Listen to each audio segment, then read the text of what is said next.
tayo mag-topic dito. Topic natin para sa hirap makadumi, kasama ako dito. Isip nga na iba, constipated, barado ba yung bituka, ano ba nangyari, ba't ang bagal-bagal? Pag constipated po kayo, kaya constipated maraming nararamdaman na sintomas. Okay? Bukod sa matagal yung pagtumi, matigas yung dumi, ang feeling nyo bloated. Alam mo yung bloated, parang ang laki-laki ng tiyan. Oo, parang ang laki ng tiyan mo, puro dumi, nakaimbak. Minsan mahangin. Minsan masakit ang tiyan, lalo na dito sa may kaliwa. Sa may kaliwa minsan yan sa may sigmoid Pag kanan, appendix Diba? Kanan, pababa, appendix, kaliwa, sigmoid yun. Masakit. Bukod sa bloated, minsan may almoranas pa. Diba? Alam niyo, almoranas, dahil sa matigas ang dumi. Minsan, ito mas masakit pa, anal fissure. Alam ko tong anal fissure. Anal fissure, pasensya na sa makain ko, ito yung natin, puwet na pupunit. May sugat. Napakasakit ng anal fissure. Hindi ka makakaupo sa silya nun. Minsan may dugo pa. Paglabas, parang manganganak. So, dahil nga matigas ang dumi. May siyam na dahilan bakit tayo hindi makadumi. O, tingnan nyo itong siyam na dahilan. Baka mabago nyo, tapos may tips tayo. Number 1, nag-iba ang pagkain mo. Yan ang first reason. Baka nakabakasyon ka, pumunta ka sa probinsya, o nag-abroad, na bago yung diet mo Diba? So, pag nagbago yung diet mo, hindi na yung dating kinakain mo, magbabago yan. Malamang magtitibi ka, magko-constipate. Kaya kung gusto mong hindi ka ma-constipate, kung ano yung kinakain mo sa bahay, subukan mo gayahin. Para hindi mabago yung tiyan mo, mabago yung bilis. Number 2, kulang ka sa exercise. Pag lagi na lang nakaupo, hindi tayo madudumi. Kasi yung bituka natin, kailangan ginagalaw-galaw yan. Ako sa umaga, kailangan patalon-talon, exercise, di ba? Medyo inaalog mo yun Gusto mo umalog para gumalaw. Di ba minsan, pag nagsasayaw kayo, nagtitiktok kayo, di ba? O anumang sayaw ninyo, di ba mas madudumi kayo? Kasi nagalaw Number 3, sobra kayong stress. Pag sobrang stress, dalawa pwede mangyari. Pwede kang magtae sa sobrang stress, butterflies in your stomach, or pwede naman na tumigas ang dumi. Lalo na kung may nervyos, palagay natin, may away, yan, may sunog, may malaking pangyayari. Di ba parang tumigil yung bituka mo? Ganun nangyayari Oras na may stress, may sunog, may away, may gulo, makakalimutan mo na yung madudumi ka maiipit siya muna kasi na-stress out ka. So yan, tawag yan enteric nervous system. So parang mga nerves yan na nakadikit sa bituka natin, kaya nagbabago yun. Okay? Number 4, baka may gamot kayong iniinom na nakakatigas ng dumi. Merong mga antacid para sa ulcer na nakakatigas ng dumi. Yung may aluminum, may calcium. Merong mga gamot sa kirot. Siguro yung mga mas matatapang ng gamot sa kirot, nakaka-constipate. May antidepressant. Mga antidepressant, minsan nakaka-constipate din, di ba? Yun ang iwasan natin. So, number 5, isa pang dahilan ba't hindi ka makadumi, pwede sa kulang ang iniinom na tubig. Siyempre, pag kulang ang tubig mo, tulad nga na sinabi sa'yo, nakadalawang baso na ata ako ngayon. 2.5 glass na ako. Ngayong umaga, kulang pa. Pag kulang ang tubig, mas matigas ang dumi. Diba? Kasi matigas, kulang sa tubig, diba? Para hindi mo hinaluan. Diba? Common sense naman Mas maraming tubig, dapat mas malambot ang dumi. At pag kumakain kayo ng high fiber, pag kumakain kayo ng gulay, o anumang high fiber diet, kailangan mo maraming tubig. Kasi hindi pwede puro fiber lang. Kung puro fiber lang, puro gulay lang, hindi ka inom ng tubig, hindi rin maganda, magiging matigas siya masyado. Kaya dapat maraming tubig para malambot siya. Okay? So, maraming tubig sa isang araw. Number 6, yung iba may thyroid problem. May mga hypothyroid, hindi nila alam, may thyroid problem pala sila. kulang ang thyroid hormones, nagtitibi din. May ganon. Number 7, sa mga buntis, di ba? Pag buntis, talagang constipated eh. 9 months constipated, misa parang naiipit ng baby yung yung bituka natin eh. So, nagbabago yung diet ng mga buntis. Tsaka buntis din, nagkaka-almoranas, di ba? Kakaire ng ire paglabas ng baby. Number 8, ito meron ako nitong sakit, irritable bowel syndrome, IBS. So, kung meron kayong IBS, irritable bowel syndrome, ang irritable bowel syndrome, parang may diferensya sa nerves natin sa tiyan eh. Parang masyado siyang hyperactive. Anong hyperactive? Connected to sa stress, connected to sa depression. Kung may stress, depression ka, mataas ang chance mo magka-irritable bowel. Sa Japan, mga Japanese people, may pag-aaral, 40% may irritable bowel syndrome. Yung makulo lagi ang tiyan. Minsan natutulog ka, kulo siya ng kulo. Minsan parang madudumi ka. Minsan parang matigas ang dumi, punta ka na punta ng CR, wala naman. O paipot-ipot lang, hindi mo maintindihan yung tiyan mo. Usually stress-related yun. Pero wala naman nakita pag chinecheck ka. Pag chineck up ka, tinest ka sa tiyan, normal. Pero masakit pa rin lagi ang tiyan mo, irritable bowel syndrome yun. Number 9, pinipigil mo ang pagdumi. Yan, yung mga bata, di ba? Minsan pinipigil nila. So, pag lagi mo pinipigil, mamaya napigil mo na, ay natuloy lumabas. Kaya maganda, may oras ka ng pagdumi. Ako every morning. Basta every morning, sanay na yung katawan mo, doon ka dapat dudumi.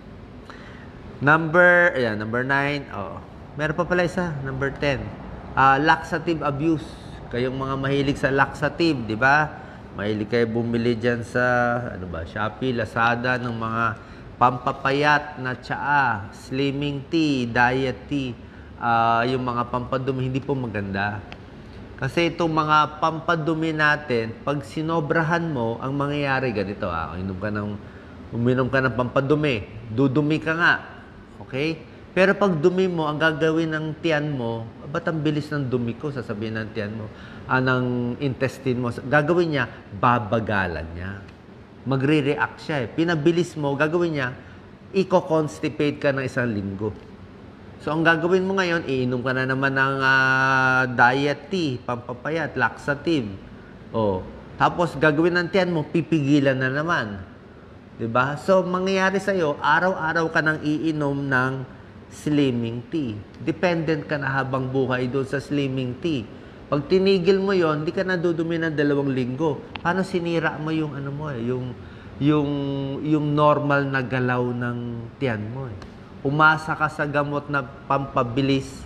Yung katawan mo, pag pinabilis, gusto niya pabagalin eh. Di ba? Kaya hindi po maganda ang laxative abuse. Kung bibigyan kayo ng pampadumi, baka 1 beses, 2 beses lang. Let's say, may procedure, may gagawin sa hospital, may sisilipin na x-ray, minsan binibigyan ng pampadumi. Pero 1 to 2 days lang, tapos na. Okay? So, baka itong 10 dahilan, 10 pala to, na kung bakit hindi ka makadumi. Ito ngayon, solusyon. Diretso na tayo sa solution. Hindi natin tatagalan. Sa pagkain, sa pag-inom ng tubig, pagkain ng mga high fiber. Number 1, syempre, dapat maraming tubig. Okay? Maraming liquid, 10 to 12 glasses in a day. Yan ang first step. Number 2, pwede ka nitong mga gulay-gulay, mga green leafy vegetables, di ba? Ako, kangkong, ampalaya, talbos, mas marami, lettuce, mga 2 tasang gulay, di ba? Siguradong pag kumain ka ng 2 tasang gulay, sa tanghali, sa gabi, sa tasa, kita mo kinabukasan ng dumi mo, kulay green din, di ba? Parang marami siyang bulk eh, marami siyang fiber, mas mabilis lumabas, di ba? Pero itong tubig tsaka gulay, kung mild lang ang constipation mo, kailangan mo to. Meron tayong number 3 tip na mas mabilis. Ito ginagawa ko. Ito pinakamabilis. Itong number 3, yung mga prutas. Ito talaga prutas, pampadumi natin eh. Natural na pampadumi, hindi siya tulad ng mga laxative na masama. Ano tong prutas na gusto natin? Unahin natin yung 4 na letrang P, as in papa. 1 is papaya. Papaya, pwede na. Medyo nakakalambot, papaya. Susunod na P, pakwan. Ang pakwan, malakas magpadumi. Mga dalawang slice. O, dalawa, tatlo. Lalambot na dumi mo eh. Papaya, pakwan. Pears. Pwede rin pears. Ako, medyo mahal bang pears? Peras, yung kulay yellow. Kung gusto mo mas mabilis pa, bibili ka ng prune juice. Ito, madudumi ka talaga sa prune juice. Yung prune juice. Kaya lang wala na tayong prunes dito eh. Parang grape siya eh. So, prune juice, inom ka lang ng mga siguro 1/4 lang. Konti lang, dito lang. Oh, prune juice. Pag ganito, wala ma-LBM ka na pag pinuno mo. Mga ganito lang kung gusto mo. Konting tulong.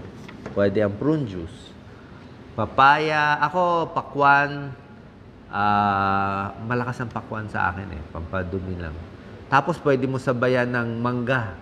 O, kung hindi ka naman diabetic, hindi ka masyadong mataba, mangga na medyo hinog na, tapos sabayan mo ng pakwan, eh, madudumi ka na yan. Pwede konting grapes, pwede paghalu-haluin to. Yan ang ginagawa ko pag hinalo mo yung pakwan, konting mangga, konting grapes, konting papaya. Pag hinalo-halo mo to, konting pinya pa, sigurado madudumi ka na next time. Mas malambot na siya. So, itimpla mo yung prutas mo, umaga, tanghali, gabi, just enough na yung lambot. Pag sumobra na lambot, di pigil. Okay? So, tansyahan yan. Mas maganda tong prutas ina-adjust, healthy pa, kumpara sa yung mga slimming tea. Hindi po maganda. Ano yan, papayat kayo? Hindi kayo papayat dun. Oh, hindi po yun. Next tip, number 4, exercise, galaw-galaw. Kailangan maggalaw. Mas magalaw. Dati, madalas ako mag-tennis eh. Pagka-tennis ko, nadudumi ako kasi takbo ng takbo, malamig pa yung hangin, o nakabagang ka, mapapadumi ka eh. And number 5 tip, regular schedule, every morning or every evening. Nasa sa inyo yon. Tapos yung pag-inom nito mga laxative, yung doktor na lang magbibigay. Kasi pwede na itong mga prutas eh, itong mga prune juice. Yung matatanda, minsan kailangan ginagalaw-galaw sila, at minsan yung matatanda, ginagawa namin, yung mga laging bedridden, minamasahe yung tiyan. May stomach massage. Ito, yung minamasahe mo lang yung tiyan, parang iniikot-ikot mo siya dito, yan, oh. Iniikot-ikot mo siya ngayon. Kasi pag minamasahe mo, medyo inaalog-alog mo yung tiyan niya.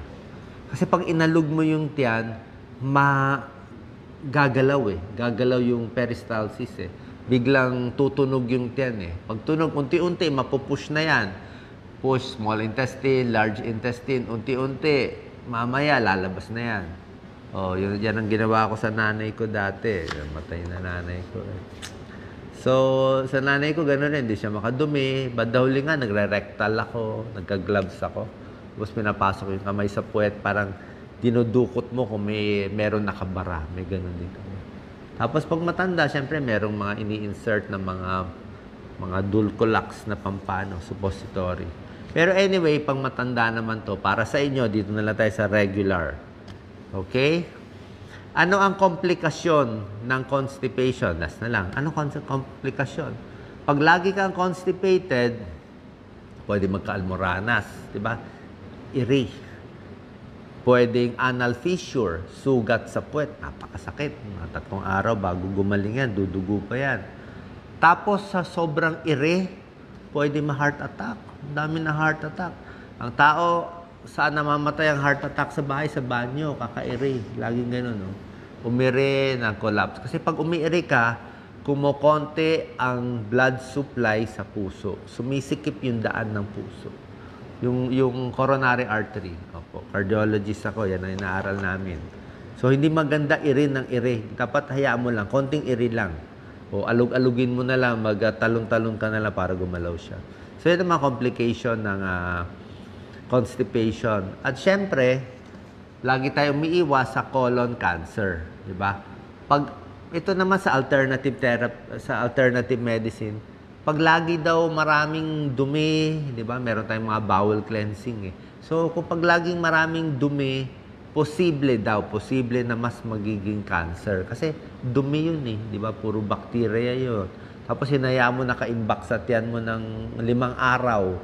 So, mas may chance maging cancerous. Pwede magka-colon cancer o iba pa. Kaya mas maganda na lumalabas.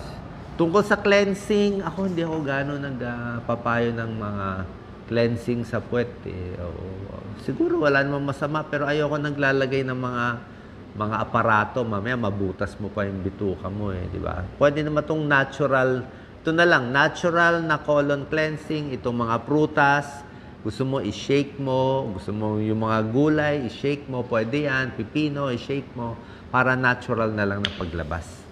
Huwag na natin tusok-tusukin yung sa colon cleansing. Okay?